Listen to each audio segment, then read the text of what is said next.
Cues. So, welcome everyone to the On the Collar. This is a conversation dedicated to no matter what side of the slash you fall on. This is an inclusive conversation hosted by myself, truly. And then to my left, pinned on my screen, is my co-slave and lady, Natalie, and our shared master, Master Joshua, who will go by Joshua in this conversation. We've been granted the gift of calling him Joshua. For the next 54 minutes. And Natalie will always remind you of the time, because once it hits 8:30, we all turn back into pumpkins. Cool. And for the record, we have a Pentecostal church next door that kicks it right off on time at 7:35 every time. So if you hear any background music, just know that we are in the presence of people practicing their faith. Indeed. And it's actually our background music. We paid them to do so. And it's not cats. Right. Fighting. Tonight's conversation is all about roleplay and fantasy and BDSM. So we'll dive into some questions. But before we do that, you guys know we have to go through some housekeeping. So just so everyone knows, here in a second, I'm going to press record. Just know that this is streaming on all social media platforms. That was a big word to say in such a small mouth. There's a lot happening. Small. Relax. Roleplay. So I'm going to kick off recording now. Recording in progress. I don't want this to keep anyone from sharing with us. Due to some fun that we had, there's two ways that you can share throughout our conversation tonight. You can use the raise hand feature TikTok using the react tool at the bottom within Zoom. Whether you are in TikTok, Instagram, Facebook, the chat, you can also leverage the chat. We will always keep an eye out for that. Y'all feisty tonight. Well, yeah, it's roleplay. I was practicing solely because it was roleplay, and I'm put on the spot. So there's that. We won't direct anyone by name for those of you that do not wish to be directed by name. You are always welcome to message myself or Natalie and Joshua's accounts just to share your thoughts and your opinions. And I don't want anyone not to come on camera and show your faces. This is a great opportunity for community to connect. And just know that mine and Natalie's screens are already pinned, so you won't be within the actual recording itself. Sorry. No, he tripped. I tripped. I was closing the windows. I tripped on the chain. I about broke my neck. I'm back. We're good. We tried to shut the Pentecostal church out for you guys, and now I'm all good because that was really funny. Anyway, continue. Speaking of roleplay, I can tell you guys a very funny story about when Master Joshua played Dracula and disappeared. So it was a really good time. I'll save that. I'll spare you guys for tonight. I wish I saved the video clip. He's laughing. So just so everyone knows, we all speak on perspective here. We are lifestylists that practices tried and true. And we welcome you all to get all of your opinions and perspectives. Our way isn't necessarily the right way. It's just the way that we practice it. So whether you're new to this lifestyle or you're looking to expand your perspective or just meet new friends, this is the best spot to do that. Did I miss anything? I don't think so. Cool. See, I'm not that rusty. So like I said, tonight we'll be talking about all things roleplay and fantasy. So I will kick us off with the first question. And that question is, define roleplay within the context of BDSM.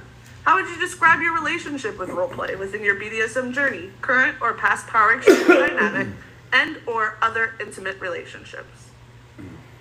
And I'll turn it to you guys because I kicked this off. Can you drop that into... Oh, awesome. Thank you. Define roleplay within the context of BDSM. That's where you're playing roles. All right? It's like you decide which character you be or what headspace. Now, it all depends on how we're applying roleplay. Like, this roleplay fantasy, correct? We're talking about roleplay and fantasy, not necessarily roleplay in... Because roleplay could be seen as what role do you play within your power exchange versus roleplay and accessing different headspaces to reflect where you've agreed to be on for that evening or that time. Acting in the scene is one of the definitions we got on TikTok. So if I define roleplay like that, it's like we're taking we're performing in a headspace, or we're engaging in a headspace for a determined amount of time with determined action, essentially negotiating. My relationship with role play is very difficult, though. I did performing arts drama in middle school. I went to a professional performing arts school here in New York City, and I enjoyed the performance element of it, but there was a lot of ego to it. So it was like I didn't stick with it. So I put it aside, and I didn't engage in acting or performing again. I mean, aside from charades, which I love, but I get nervous, I get embarrassed, I feel like someone's watching me, or I'm being judged, or I'm being made fun of, and it's like it's hard for me to really embody something like that. Mm-hmm. Current and past power exchange dynamics and independent. I don't consider dirty talk role play either. I don't consider those the same. I'm always looking for different ways to try to connect with it, because I'm sure if I could find the way that works for me into getting into role play, I'm sure it could be fun. But my approach is more objective and goal-based, intentional kink. Mine is fantasy. Right? That's why I asked for the differences. Mm-hmm. Because the roles that I play in my power exchanges, they vary from person to person, and they never look the same, even if the roles are the titles are the same. Right? Master doesn't look the same between you, Karma, or Natalie. The same as dominant, the same as submissive, the same as slave. Right? So it all. Cat? Yeah. Oh. It all, we're just having all types of noises. I thought it was a ghost. I'm scared. It's all, that's my personal relationship with it, and it's not been easy. Yeah, when I looked at this, well, when I created the question originally, I'm thinking about role play. I was like, well, role play feels like it feels fake to me. It feels like you're putting on a character, you're learning a script, you're putting on a costume, and you're acting it out, and it feels very much like robotic. But I also think that roboticism kind of comes from that unnatural feeling.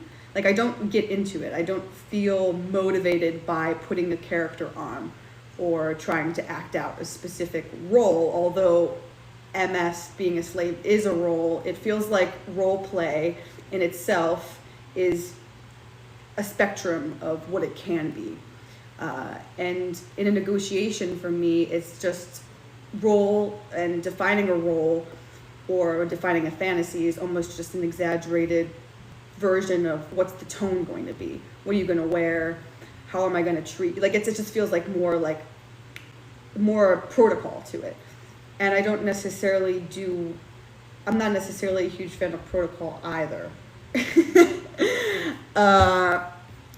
So yeah, I would say that role play is on a spectrum, and it's an exaggerated negotiation of tone and intention, but then it's also, I don't know. I guess my relationship to it is, in some way, like I said, it feels unnatural. Like, especially in the beginning of our relationship, he was like, not I'm gonna punish you if you don't call me master, but I had a really hard time referring to him as master. He was like, really? You don't remember that? In the beginning, he was like, you were like, you have to call me master. I said, or else you're gonna hurt my feelings. Do you remember that, Mary? When he was like, yeah, she remembers it. I had to hit her. You told me to. He doesn't like punishment, so he tells you. No, it's between that one and what? What I remember.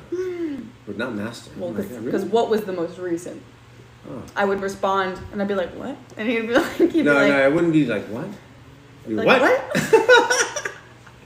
Which is not within the character. the role that we play. Yeah, exactly. Exactly. So, yeah, I guess, how would you describe...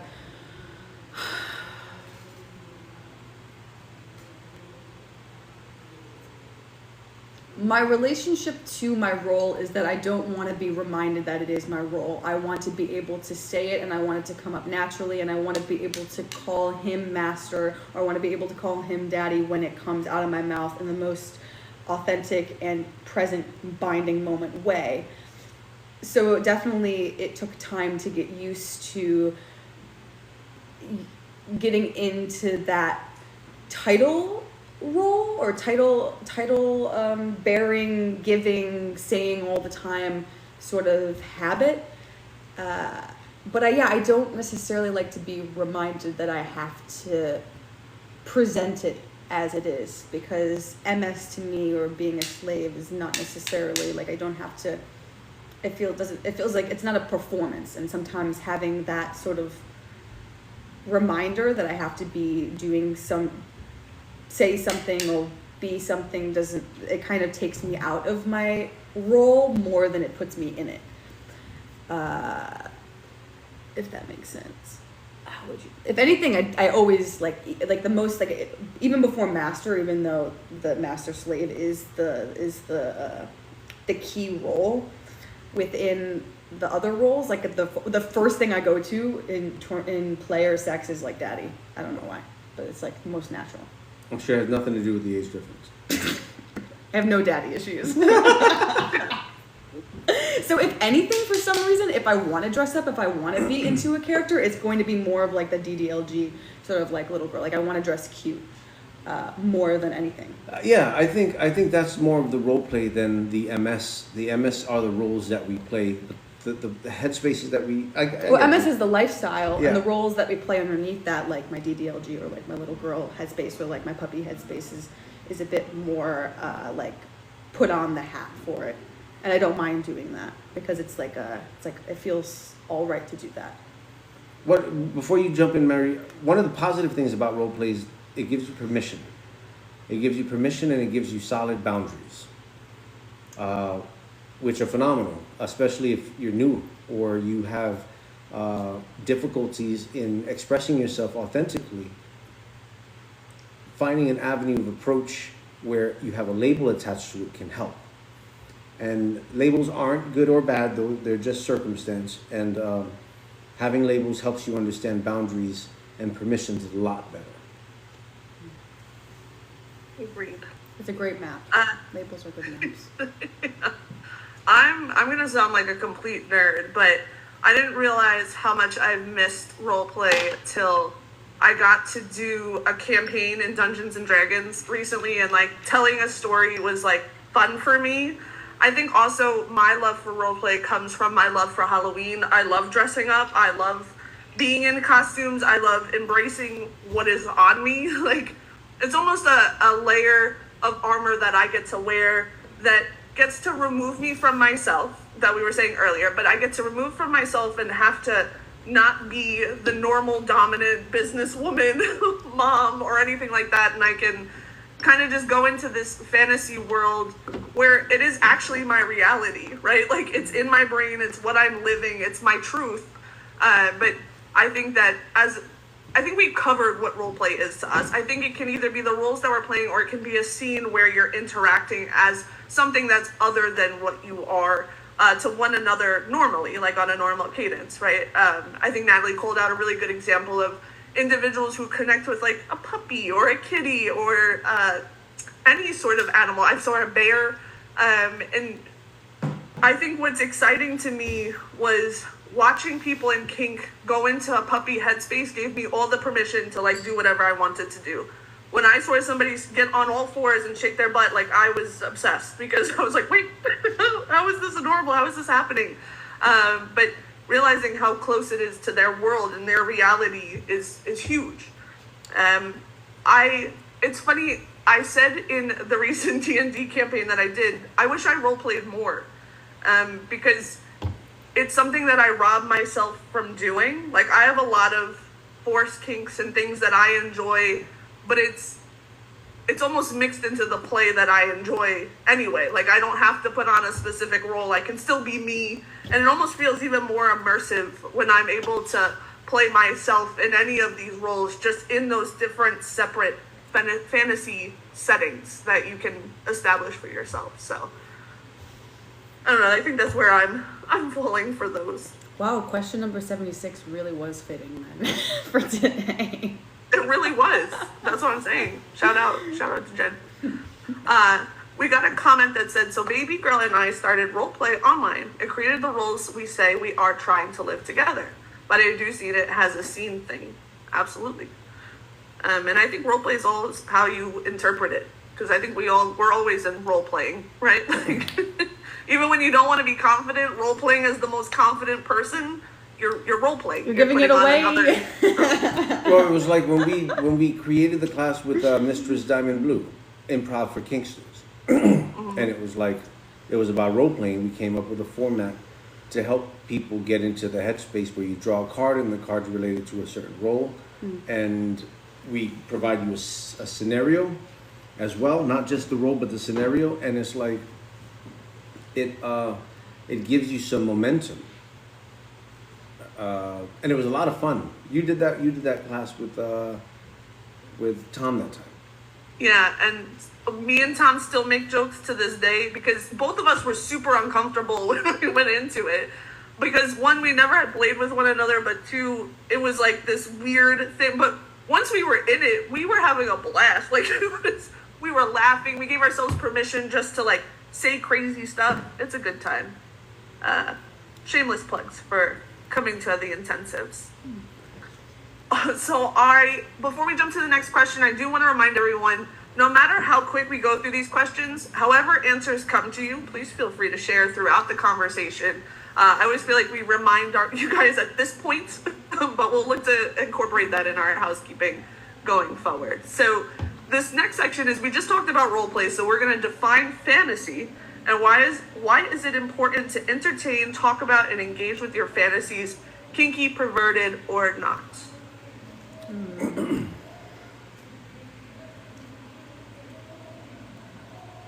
For me, fantasy, I don't know, I feel like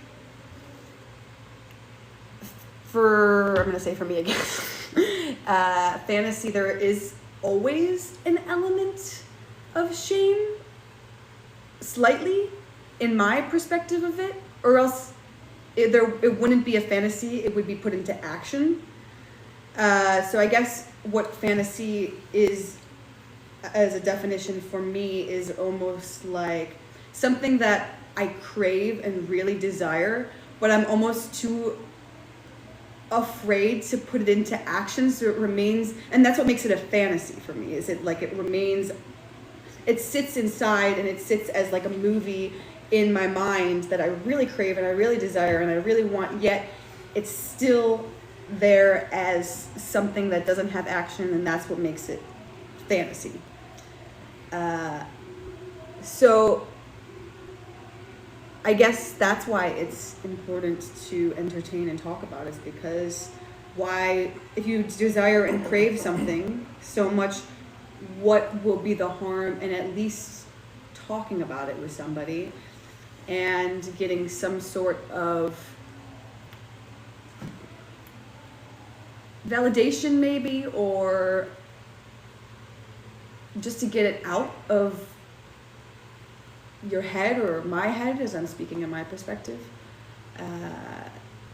to make it a little less non-actionable than it was before. Make myself lighter. That's my answer. I would say fantasy for me, I think my definition and the reason why it's important is going to kind of blend. In fantasy, I've been able to do a lot of traumatic healing, just because I can put myself somewhere and relive trauma-based events, but realize and come out stronger on the other end of it. Just because I am playing this character or playing out this role, but it doesn't have to tie back to me. But once you kind of like, the dust settles for me in fantasy world, I'm able to go, oh, that was me. Like, oh, I was able to do that. I was able to hear the words that maybe I couldn't stomach or hear once upon a time. I think it's important to engage because it sparks your creativity, your curiosity. I think you learn more about yourself through your ability to allow yourself to be creative, right? Like I think so many people are often really creative and really like these big beautiful minds, and they don't really sit down with themselves and go like, if I was to do a scene, this is what it would look like, and say it without that lack of like shame or guilt or things of that nature. Because oftentimes, especially for people that have like taboo kinks or taboo fantasies, like oftentimes they're fearful to even say that, like, oh, I'm into this, because you don't know how someone else is going to respond. So I think it's all about the environment. And I think that if you're fostering an environment that you can explore and you can do all this stuff, like, I think you can really engage in fantasy, and be able to show sides of yourself and really lean into like these areas and roles that you may not be able to play more often. Rope aficionado, we see, we'll jump in. Let me just give this a quick answer. So I really appreciate what was said about fantasy being just out of reach. Like there's shame and taboo to it, that what happens when we get there, right? And in some cases, when fantasy becomes reality, it's not what it's hyped up to be. And then in some cases it is and more. I try to do the latter as much as possible. But fantasy, defining fantasy, it's like things that wildest, there's another word, and it's like insatiable, but it's not insatiable. It's something along those lines. Dream, right? It's like something that I want to experience that is so wild and intense and encompassing and like, so it's that those spaces, those inaccessible spaces, or complicated. No, I can't even say complicated. Complex because of all the emotions involved in it and the desires to come back to shame. Euphoric, someone said? Is that the word you're looking for? Imagination? No. Euphoric, yeah, in its own way, yeah. Even if it's violent, even if it's without my consent, it's still, the idea of it is a euphoric feeling of desire, right? Of want, of being desired, being wanted, right? To entertain it, I've entertained quite a few fantasies, and when it came to entertaining and talking about it, it was like really having to be open and straight up with it. And finding someone or people in which you can trust and not feel shamed by telling, right? And it takes an investment, it takes time, it building relationship, it takes building trust. Trust has to be present to say, this is what I would like to experience. And I mean, we're talking about on the level of like the abduction type of things, right? Where that is heavy fantasy, right? And CNC is heavy fantasy when you think about it on the bigger frame of things, right? So talking about it is to also make sure that you don't go outside of this scope of fantasy, because that fantasy could turn into a nightmare. And that's just not a fantasy anymore. Now it's a trauma. Now it's harm. And to engage in them is like to fucking live. If I'm not aiming for my fantasies, I'm not living for myself, right? It's like I want to experience the things that I dream about, the things that get me excited, and not just the kinky type, but the life type. That's my answer. I know Rope Aficionado had their hand up. I don't know if you wanted to jump back on. I'll give the... Awesome. Yeah, thank you. All right, I was multitasking, so let's see if I can keep my thoughts together. Anybody that's heard me talk has heard me talk about fantasy versus reality often. It's kind of a mantra in my life, if not, yeah, we'll just say my life. And I don't know if fantasy is really a good word for what we're discussing here. Because in my head, fantasy is stuff that we do not enact, right? It's something like, I mean, slightly facetious, it's a unicorn, right? To every data point we have, there's no proof of unicorn exists, right? It's not reality. The role play that we seek, that is a more accurate term, I think, because we're manifesting those fantasies. But the biggest point that I really want to get, and not to like debate semantics, because that's probably all that is for me personally, the fantasy versus reality, it creates separation. For instance, I'm not a bad Dustin, but I'm a bad daddy in all the delicious ways.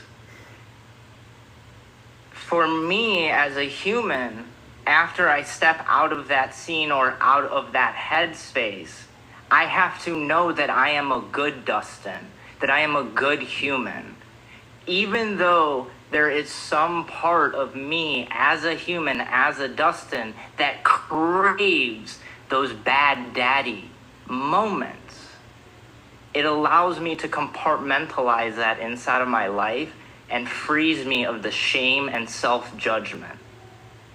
Thank you. Awesome, brother. Thank you so much. Thank you so much.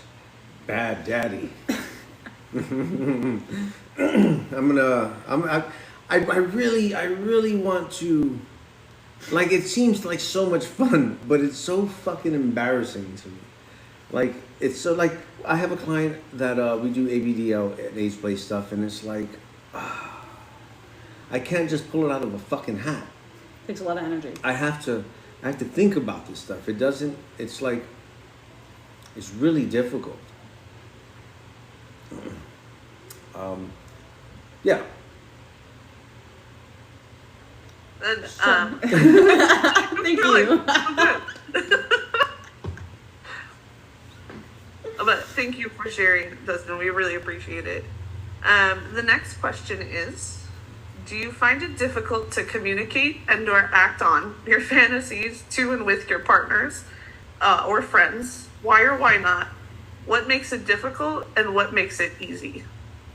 Well, initially for me, it was the fear of rejection and the shame. How could you ask that of me? Am I not enough? Yada, yada, yada, yada, yada. Or, oh my God, what's wrong with you? You're a pig. Yada, yada, yada, yada, right? So it's like, it took until I found people that I felt with enough trust to say, hey, this is what I would like to do. Knowing that you guys are equally invested into our things that we do in our extracurricular time, which is the desire, it's the drive to experience. It's like, listen, I would like to do this. How do we make it happen? It was like the hand puppet party we had in York, right? It was like fantasy. Well, let's make it reality. And how do we have fun with it? So, and all the things that we've done, right? It's like, but establishing that connection, establishing the trust, knowing that I'm not going to be looked at sideways, and that we're all equally, not just okay with it, but we're into it. Mm-hmm. Like, we've developed that process of getting comfortable with the things that we share. That's what made it easier. But it's difficult if I'm not being honest with myself, if I'm not having a solid connection with whoever I'm with, if I don't feel safe or like I can trust what they're saying. So it takes work. Yeah, I don't have much to add to that, actually. Yes, I find it difficult to communicate, I find it difficult to communicate or act on, communicate first, communicate my fantasies when I don't necessarily have that foundation of trust as has already been spoken about, we don't necessarily know how to communicate with one another in the most effective way. So it feels like I won't be rejected, but I don't want to be misunderstood. That's one of my largest fears, is that I'll say something and I won't be understood, and then a reaction will be that someone will have a reaction like, oh, reject me because I've been misunderstood, not because of something that I've said. Does that make sense? Anyway.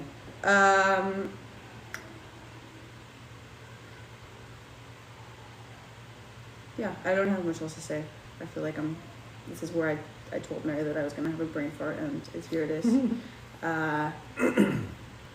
Yeah, I guess the best part about what I've learned about communicating my fantasies, not even acting on them, is that I just feel lighter. Like I don't want to keep imagining, I don't want to keep what ifs, I don't want to what if myself, like what if I enjoy this, what if I do this, and most of the time, honestly, all of my fantasies I'd much rather watch than do. Like I'd much rather watch most of my fantasies on porn than do them myself. No, it's true. Or in person. If anyone wants to act, like if I can act out what my fantasies are and I could just have a Hitachi, I'd be totally fine. So. Hey, listen, let's make a running list. You go there. You move there. You put that down. I had something to say and then I forgot. Okay, it'll come back. I would say for me, I feel like this is like a heavy question for me. I used to find it very difficult to communicate. I didn't speak up in general. For me, what made it difficult was I had to eliminate the feelings I had around sex. This is going to sound really circular, so I hope it makes sense. So keep me honest here. But I had to eliminate the feeling of like wanting to be desired, wanted to be like wanted, and like making that the priority of like intimacy or any sort of extracurricular activity for me. Because if I didn't, it was almost like I detached from like any feeling. But really, I realized too that came with a lot of like lack of confidence in myself, lack of embracing myself and my body. And I know like we're talking about role play and fantasy, but like I felt like I couldn't be these things because I didn't look like them, or I didn't fit the role, or like whatever visual picture I had to eliminate that, right? And then I just had to embrace that whoever I'm going to have this connection with, they genuinely feel this way, right? So I guess it's like an elimination of overthinking. But in the most recent conversations, I've identified that I never spoke up, or I never really advocated for things that I really, really wanted to do, because I didn't feel like I either earned it or I was going to be like this, like so into it that I could really like fall into those pieces. And it was really just due to the lack of value that I carried into myself. And it's funny, I've been doing a lot of introspective work, and I've been doing some journey, like things on the side for my introspective questions, and just kind of revisiting who I am. And one of the biggest things that came out of it was I'm done robbing myself of experience. And I just want to say it, and whatever it is, it is. And I think that comes too with the fear of people thinking I'm something that I'm not. But really, I've worked so hard to get here that whatever you think of me is just a perspective of me. So embracing that those are the strategic parts, and implementing them in my life, whether it's kink or not. But I definitely take this question as like the things I want to take away from these conversations is to talk more and do more extracurricular activities that involve dressing up. Like I was reminded of Natalie and I had a slave day, and like we went out to this random store, and she bought a cat outfit, I bought a nurse or a like, and we came back and like we surprised. They were 20% off. 20% off, and we were trying it on, but it was something that like for the first time it was like two kids playing. Like it wasn't anything, I didn't care about who thought what, and anyone could have walked in and I was in it. Like I think that if you're able to have those more and more of those things, it makes it easier. And without having that environment or those people to connect with, or going through the introspective work to allow yourself to get there, those are all layers of difficulty that can be presented throughout. But yeah, I hope that all connected somehow. Yeah, no, that really helped me also, that to initiate, well, something that rope aficionado, oh my god, Rope aficionado. Thank you very much. Said, I may have just had a moment. The gap between reality and fantasy is called roleplay. Once you put action into fantasy, and even if that is just communicating it to somebody, it no longer becomes fantasy because it's put into reality. Then it's that makes a lot of sense. That's pretty fucking cool, right? Yeah, that's pretty awesome. I may have just had a moment. The gap between reality and fantasy is called roleplay. That's solid. And something else that you just said, Mary, about that experience. There was for me no choice of, let's participate in role play by putting these costumes on. All we did was have fun, remain playful, remain curious, and just go with the flow. And that's what maybe I need to do if I just want to engage with any sort of my fantasies that I haven't communicated yet, or role play or whatever. I don't know. I just need to remain curious, playful, and open. What I think you had said, Natalie, about releasing shame. Mm-hmm. The cool thing about talking about it is when others repeat back to you the thing that you thought you were the only one fantasizing about, right? And there's all types of stuff. There's all types of stuff. The kinkiest thing you think you have that no one else has, 30 million other people have, right? It's like, but talking about it, you won't know how big of a deal it isn't unless you find someone safe enough to talk about it. And even if it is like out of reach, you still won't feel bad for thinking that way, knowing that there's other people like you who have similar desires within this range. That's why the internet is so amazing. There will always be somebody who has the same fetish as you. You can just Google it, I'm sure. Plastic bag fetish? Sure, it's there. Oh no, I had done a photo shoot at like 2:00 in the morning. I woke Kat up to come outside to take pictures of me throwing trash away in leather. It was the fastest money I've made. It was like, it took me 20 minutes, get dressed, get the garbage, go outside, take the photo, dodge the rats. But it's pretty funny. It was pretty funny. There's pictures. There's pictures. There's pictures. There are 100% pictures. There are pictures. For anyone with plastic bag fetishes. Welcome. Garbage bags specifically, apparently. Links. All right. Links or it didn't happen. So we'll try to get you some rope aficionado. We'll see what we can find. Okay, so for this next one, I think we have to be careful because of just some censorship, but keeping that in mind, please share an experience. I want you to keep in mind before I read this conversation, Natalie created these questions, and I swear every time she sneaks these little questions in, just to see and explore a little bit more. So please share an experience where you communicated and or acted on a sexual and or kink related fantasy. How did it feel? What did you learn from this experience?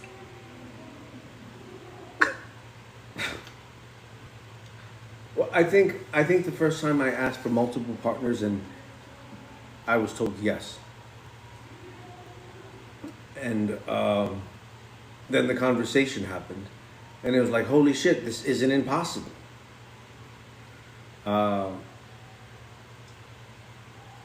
The evolution of that, I think, is what surprised me, though. It's like, because it wasn't well, now that we've done this, what about this? It was just another fantasy waiting behind that. I didn't even have to think about it. It was like, it was so fulfilling that that's my baseline now. And it's like, if I need more intense engagements, it's only going to ramp up as I continue creating experiences of fantasy for myself. It's difficult because, right, if you cross that threshold, you can't go back. And it could be, I don't want to say unfair, but it can create an obstacle between you and someone who you're involved with if they're having a hard time reaching that level of vulnerability and openness too, right? Then you introduce doubt and shame into that. Am I not enough? What's wrong? It introduces static, right? So it's like, be careful what you ask for.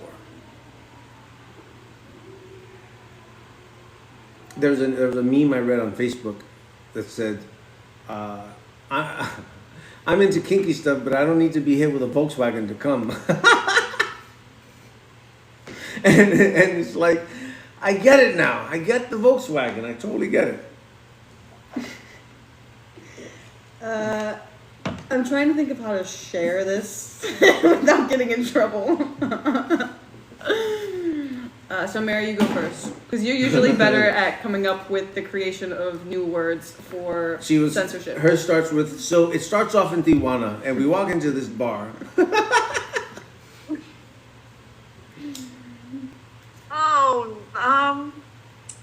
Oh gosh, I have so many experiences, but I guess it's not a fantasy. It's more so like it's totally a fantasy. Joshua. 13 more minutes, Mary. 13 more minutes. Wow, you're clocking it. I guess I've had moments where I can't realize like that it's actually my life and that it's all happening. Use York as an example. What happened? I said use York. Well, I was gonna say it's actually a little more intimate than York. Oh, ooh. Yeah. So ooh. Don't come for me. It's actually with this collective audience and Mama. We were interacting. We were exploring our circus capabilities and just hanging out. And I'm not used to being like the spotlight, right? Like when we play, I just like being a part of the thing, like in the background. And it was an interaction where they were all around me, and I was getting hugged from the inside, and everyone was holding hands, and it was a very fun time. But I think what was kind of crazy to me was when I get overwhelmed and overworked, I talk about how dumb the scenario is, and I kind of lose all of my my functions. I can't talk. I can't really breathe. Other than everyone was talking to me and telling me these all sweet things, and then I have one that was reminding me of my place in the same breath. But the interaction of just feeling so intimate and close while like my body's being touched or being spoken to, that to me was very dumb. It was a good time to say the least. But yeah, I think I've lived experiences where I can't believe it, and like I can't believe I'm the one that it's happening to, and it all comes from being hugged on the inside or high-fived. It just depends. I'm glad that you went first, because I forgot that is the way that we say that. So or hand puppets. Hand puppets. Yeah, so my experience would be getting a high five from the inside in the second hole. This is still bad. Still terrible. I'm not allowed to say a please share an experience anymore when it's regards to pervertedness or sexual nature. I'm gonna cut that out for YouTube so my parents don't see it if they eventually find this. But yeah, because I think the element about it was communicated, but there's a whole part of training involved and endurance. And I think what I learned from that experience in particular, when I was finally able to fully embark on it and surrender to it fully, was that I enjoy discomfort and not pain, and I enjoy training and the process of getting from point A to point B, and then knowing that when I'm at point B, there is a point C, and knowing that I can see the evolution, and it's not just like an instant gratification sort of satisfaction scenario. Yeah, there's training and payoff. I did it. Now let's do it again. Take it out. Bigger hand. Okay, put it back. You know, I realized too, I've been waterboarded, and like that was definitely an experience. Like when you talk about, like, that's my equivalent of your high five in the back door. Like I was being waterboarded. Back door is much better. You did it. But we've done some crazy stuff that you just sit with and you're like, yeah, that's normal. And it's funny because even though, like you were saying, Natalie, like the reason I connected those two things together is because if you hear that, you go, absolutely freaking not. Like, what do you mean? Like, why are you going to do that? And then after you go, I can do it again. Like, Exactly. You're like, I get it now. Right. I get right. it. Okay, cool. So we've learned no more experience sharing, unless it's PG-13. And kudos if you know what high five from the inside means. Or red hanky. Red hanky. Google red hanky. Yeah. And if anything, fist bump, okay? Bump. Just throw that out there. Bump. Fist bump, she said, for social media purposes. Fist bump. Okay, yeah, not bump. That'd be messed up. Okay, last question. Oh, goodness. Jen wrote, I learned that I was emotionally capable of handling more than I thought I could. I love that. Awesome. Thank you, Jen. Mary? Thanks, boss. I was looking at the finger and I was like, what are we pointing at? Sorry, you're probably over here, right? Somewhere. So our last question for this evening is, can you have a power exchange relationship without the element of roleplay and or fantasy?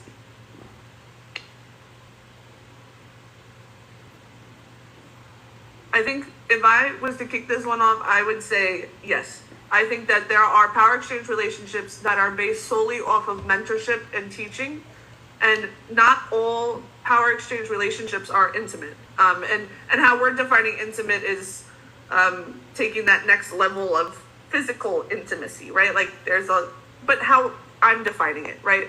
I think that you can be intimate without taking off your clothes. Maybe that's the best way to do that. There's intimacy that's explored that looks different. And I think it's all based on perspective and relationships and the individual. But I think you absolutely can have a power exchange relationship without that element. Because while it's roles that you play to one another, those roles are very tried and true to who that person is. So I would struggle with saying no, right? But what are your thoughts? No, I agree with you. I struggle. I think you can have a power exchange relationship 100% without the element of fantasy. I don't think that you have to talk about fantasy whatsoever. Unless you're thinking, like, dreaming of killing, like, your boss, right? Let's say that was the power exchange, right? The fantasy of, I can strangle him, making me stay late. No? All right, sorry. I'm like 1 foot in the Mary door of saying that you can also have it without role play, and then 1 foot in the I actually think that no matter what, I still feel like being myself and being authentic to Natalie is a role in a way. Like, I still feel like a character in my life, even if it's true and authentic and natural and just being me. Like, it's like I've always felt that I don't connect with my name nor having a name, and within that the character is my name and I am playing. Like, I also have this sort of feeling that I'm in a game of Monopoly, especially when I have cash on me and I don't have my card. Like, if I never give me cash, I feel like I'm in Monopoly. She's like, walking around like the Lego story. Like, I will buy $5, $6 fruit cups with tahini on them for like forever if I have cash. Like, I can't have it. Everything is awesome. Literally, it's like a Lego movie over here when I have cash. I don't think I spend on anything, but it's like, oh my god, it's like a video game. So yeah, I'm undecided about the role play. I'm inconclusive in regarding to whether a power exchange relationship can happen without the element of role play. But fantasy, yes, 100%. If I wanted to answer right off the cuff, I'd agree with you. If I dissected it more, I'd end up like I'd have to go into it like way deep for no reason. But I agree mostly with what you said, and the 1 foot in, 1 foot out perspective. Like, if we were to go into the definitions and look at power exchange relationships within the context of BDSM or without in the context of BDSM, right? So it's like, in the context of BDSM, we would set up certain things that are the same as power exchange relationships that are not in the BDSM lifestyle. That still exists, right? So, because the devotion isn't a role play, and I think the devotion within some power exchange relationships, especially in my perspective of MS and the lifestyle that I lived as a slave, that if I really, like you said, dissected it, then yes, I don't think that there is no role within devotion. It's just devotion. because what about masking and fawning? Right? It's like, to what degree is that your identity versus a role that you're playing to make it through? Or for folks in survival mode, right? It's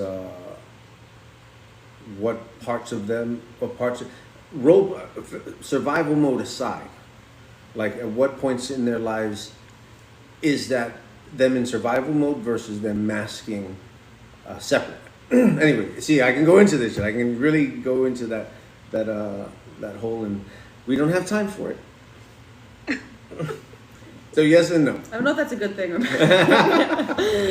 Yes. Great thought on this, guys, ladies.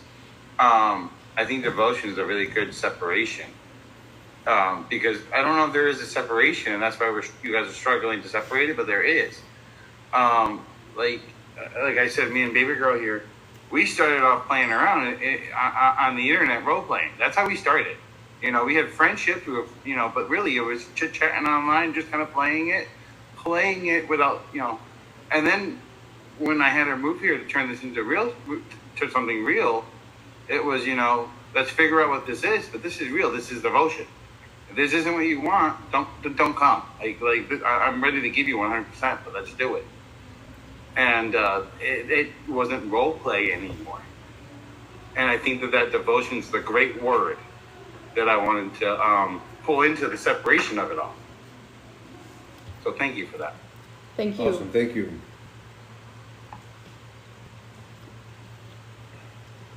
So that was all of our questions for today.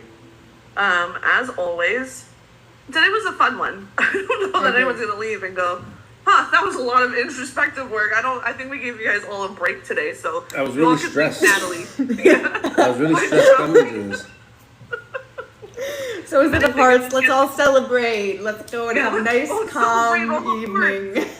And all of the minds. And I hope that you take this as a conversation where you can leave and start to seek areas where you can explore roleplay and fantasy more if it aligns to you, right? What we hope to do in our conversations is make it more accessible and make it more real, right? And to show that we all kind of deal with the same sort of insecurities and things around these topics as well. So I hope that you guys explore. Can I jump into this real quick?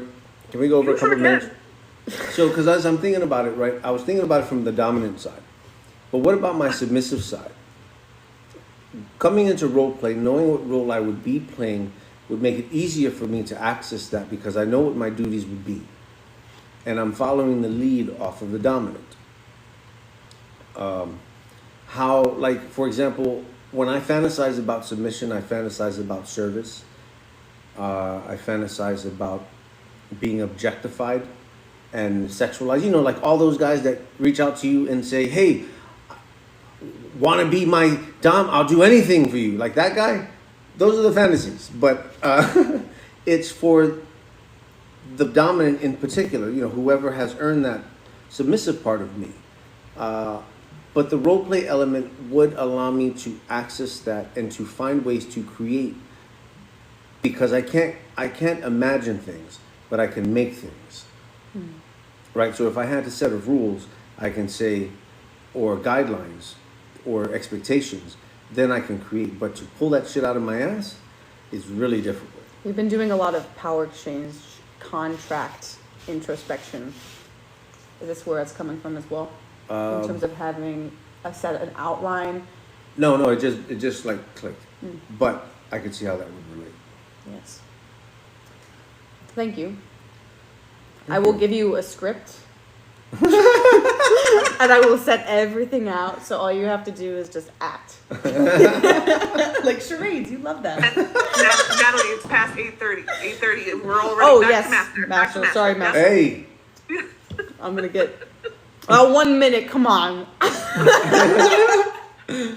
the master. One of Natalie's role plays is, yup. We're talking about things that we really love. Someone said, thanks so much. My first Zoom meeting, very informative for me after I met someone at work who is into the lifestyle. Well, we're so glad that you were here. And we hope that you guys come back every Tuesday night and hang out with us. What are we talking about next week? Do you know? We are talking about, I'm going to tell you right now.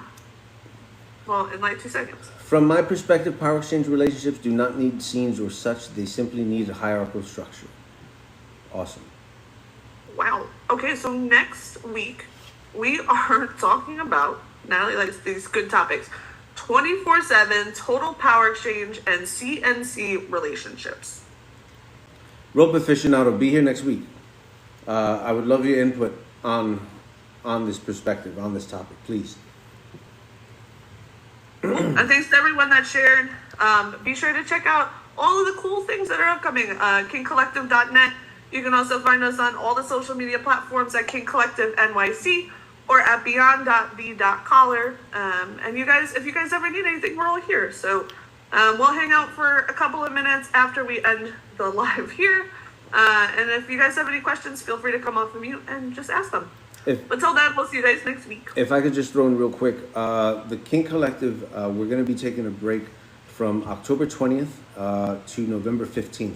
November 15th, we're going to be relaunching our rebrand to include an ebook, self-help workbook that is based off the mentorship program that'll be wrapping up at the end of this month.